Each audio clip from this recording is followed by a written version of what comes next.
First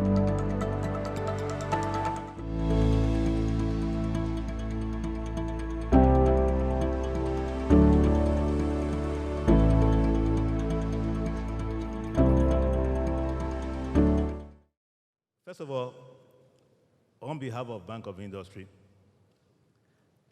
we want to acknowledge what our dear Senator is doing. We've been doing this type of clinics around the country. Usually it was being done by government. So what we are seeing here is not being done by government, by your senator. It's a unique thing.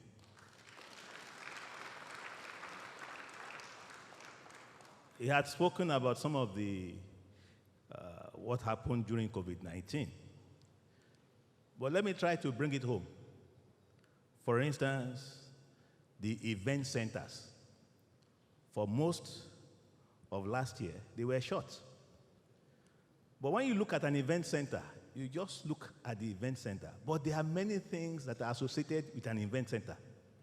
For instance, just like we are here now, when people have functions, you have caterers.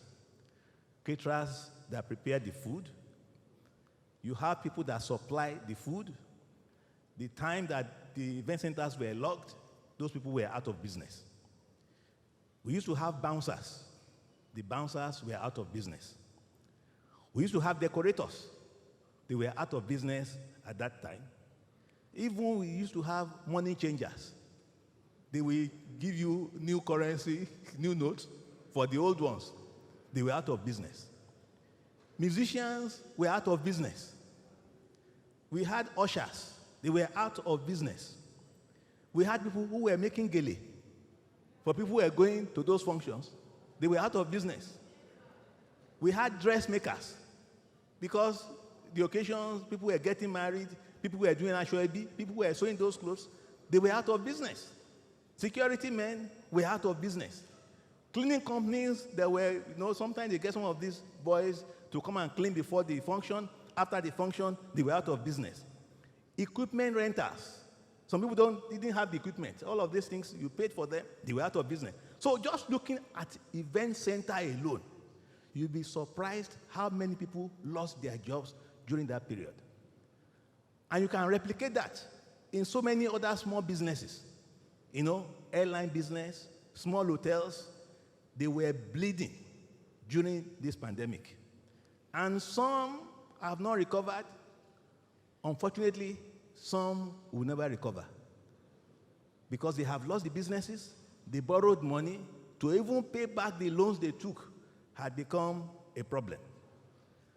Creative industry, because we are talking of, MSMEs, where our youth were employed. Some were into filmmaking, some were musicians of international standard. Film houses were built in Lagos.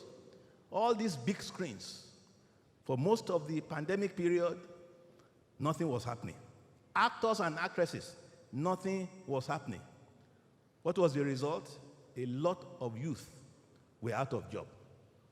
So what our senator is doing today, couldn't have come at a better time. We need to get our youth back to work. We need to get our people back to work. Otherwise, the consequences might consume all of us. But I'm praying that this will not only be a success, it will be the first of many. And other senators, other chairmen, we also borrow from him and do the same. But I must add one or two things. To be able to do business, you must be alive. COVID-19 is real.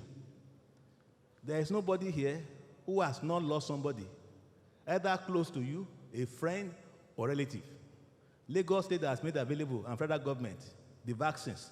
Please get vaccinated. It's only the living that can be talking of business.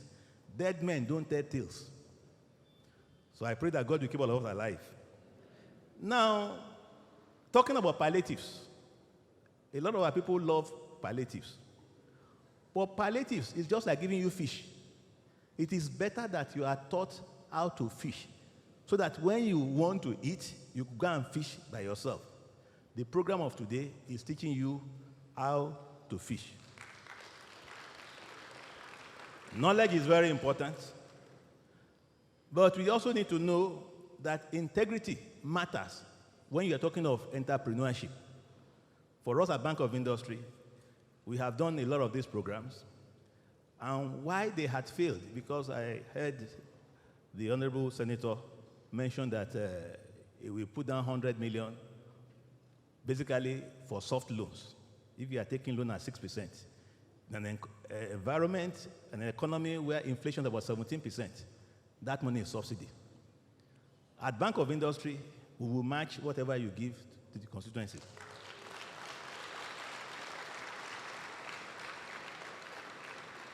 Because we like what we are doing, and what we are doing is in line with the mandate of the bank. And we also encourage other people to think of that and approach us for matching fund, because we do it for the states. When they give us 1 billion, we put another 1 billion down. They are putting their money where their mouth is. When we see people like that, we want to work with them. So we will work with you, Senator, to get it done. I know we have a long day to go, so I won't bore you because we have a whole team out here. We have an ED all the way from Abuja who handles this. We have so many schemes, and our people are going to be out there telling you what you can benefit from Bank of Industry. But before I come down, I hear that, oh, Bank of Industry, you guys, the conditions for your loans are very steep, and some of us are not able to access the facilities. That is not true. We have loans up to 10 million naira that the security you require to get the money are 2 guarantors. But let me tell you, it's difficult for the average Nigerian to get 2 credible guarantors. You know why? They know them. If people that know you are not willing to guarantee you, why do you think we are going to give you the money? I've had a whole bishop, a big bishop, a nationally known bishop. He was looking for me at one time. Eventually, he got me. I said, sir, why do you want to see me? He said, there's a young man that applied to your bank for a loan. I said, how much, sir? He said, 6 million. I said, what is the problem, sir? He said, I have guaranteed him. But they said, you're looking for another guarantor. I said, no problem, sir. You have a big congregation. Why can't you get somebody else? He said, MD, I have tried. Nobody will join me in the whole church to guarantee a young man. I will stop there. I'll be back.